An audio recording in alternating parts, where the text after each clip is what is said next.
Hello friends. आज मैं आपको बताने वाला हूँ story of stock market crash in India. तो सबसे पहले जो हुआ था 1865 पे हुआ था, इसके बाद 1992 में हुआ, इसके बाद 2004 में हुआ है, इसके बाद 2008 में, 2015, 2016 और 2020 में। राइट। तो मैं आपको बताने वाला हूँ कि इसमें क्या क्या कॉजेस थे और क्या क्या हमें प्रिवेंशन करना चाहिए। राइट।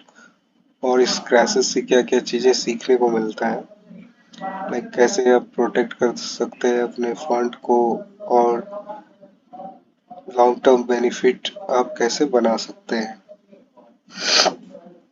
तो शॉर्ट में थोड़ा सा कवर करेंगे। तो जानेंगे पहले क्रैशेस के बारे में। तो 1865 में सबसे पहले जो क्रैश हुआ था इंडिया में, रिकॉर्ड क्रैश हुआ था 1865 में।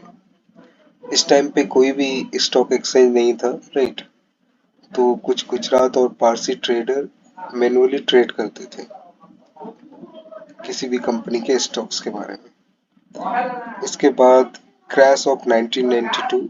आपको पता है कि वेल नोन ये स्टॉक्स का स्कैम हुआ था। इसमें फर्स्ट टाइम मेजर स्कैम हुआ 1992 में 5,000 करोड़ रुपए का।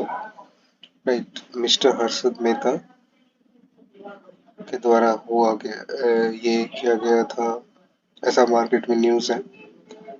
राइट। इसके बाद ही सेबी का ये इस तरीके से क्रैशेस के बाद ही सेबी की स्टेब्लिश हुई थी। इसके बाद क्रैश ऑफ 2004। राइट। इसमें क्या हुआ था कि स्टॉक मार्केट क्रैश हुआ था, सडन फॉल हुआ था एनडीए गवर्नमेंट, जिसका रिजल्ट जो है 15.52% ड्रॉप हो गया था सेंसेक्स, अगर हम परसेंटेज की बात करें तो। क्रैश ऑफ 2008 का सेंसेक्स 1408 पॉइंट जनवरी 21 2008 को गिरा था। ये ब्लैक मंडे के नाम से भी जाना जाता है। एनालिस्ट कहते हैं कि ये जो स्टॉक ड्रॉप हुआ था, वैरायटी ऑफ फैक्टर्स है, जैसे कि interest rate, lack of investor confidence, the sale of share, और एग्जिट, एफआई एग्जिट हो रहे थे, फॉरेन के जो हेज फंड था, रिस्की इमर्जिंग मार्केट, और स्टॉक मार्केट ये लगातार एनकाउंटर कर रहा था। राइट। कंटिन्यूअस क्रैश के कारण ये टुक अप्रोक्सीमेटली 2 साल लगे रिकवर होने में, और ये 2010 तक लेवल पहुंचने में लगा करेक्शन पूरी तरह। इसके बाद क्रैश जो हुआ 2015 में हुआ। इसमें क्या था कि चाइनीज इकोनॉमी गिर रही थी। राइट। और संघाई स्टॉक एक्सचेंज फेल हो गया था। अनबिलीवेबल 8.5% का निगेटिव इम्पैक्ट भी इंडियन स्टॉक मार्केट में भी देखने को मिला। और सबसे बड़ा ये भी था कि अदर फैक्टर ये भी था कि पुअर इनकम जनरेट कर रही थी मेजर इंडियन कंपनीज। इसके बाद क्रैश 2016। ये जो इंडियन स्टॉक मार्केट गिरा, अप्रोक्सीमेटली 26% गिर चुका था ओवर एन 11 मंथ पीरियड में। और गिरने का कारण क्या था? इंक्रीज हुआ था बैंक का एनपीए, डिक्लाइन हुई थी प्राइसेस क्रूड ऑयल में, और चाइनीज इकोनॉमी यानी कि ग्लोबल वीकनेस, और लैक ऑफ इन्वेस्टर कॉन्फिडेंस के कारण ये हुआ था। इसके बाद क्रैश ऑफ 2020 आया, जिसमें बहुत बुरी तरीके से कोविड स्प्रेड हो रहा था चारों तरफ, हाहाकार, पैंडमिक, ग्लोबली लॉकडाउन हो रहा था। तो इसमें मेसिव मार्केट क्रैश हुआ, जो कि ग्लोबल इंडियन मार्केट में भी हमें देखने को मिला।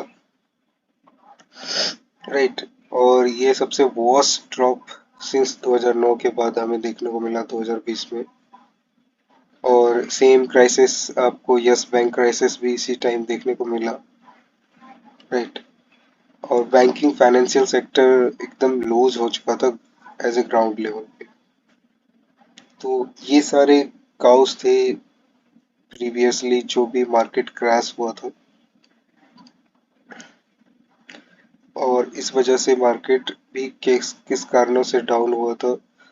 तो इन्वेस्टर कैसे अपने मनी को प्रोटेक्ट कर सकते हैं, तो आप कैसे प्रोटेक्ट कर सकते हैं अपने मनी को ड्यूरिंग मार्केट क्राइसिस में। तो सबसे पहले आप डाइवर्सिफिकेशन कर सकते हैं नॉन इक्विटी बेस्ड एसेट्स में, सच एज बॉन्ड, प्रॉपर्टी और कमोडिटीज। ये जब इवेंट होता है स्टॉक मार्केट कैश क्रैश होने लगता है, अ, ये बहुत ज़्यादा इम्पोर्टेंट हो जाता है कि एसेट्स को बचाए रखने के लिए, राइट। और इसमें क्या होता है कि प्राइस का movement not move up down, ऐसा नहीं होने लगता है। तो जैसे कि आप एसेट्स जैसे बॉन्ड और प्रॉपर्टी कमोडिटीज में करते हैं, तो इससे क्या होता है कि आपका मनी प्रोटेक्ट रहता है, और आप रियल एस्टेट्स में भी आप इन्वेस्ट कर सकते हैं। तो ये कुछ की है जो आपके फंड को प्रोटेक्ट कर सकता है ड्यूरिंग मार्केट क्रैश में।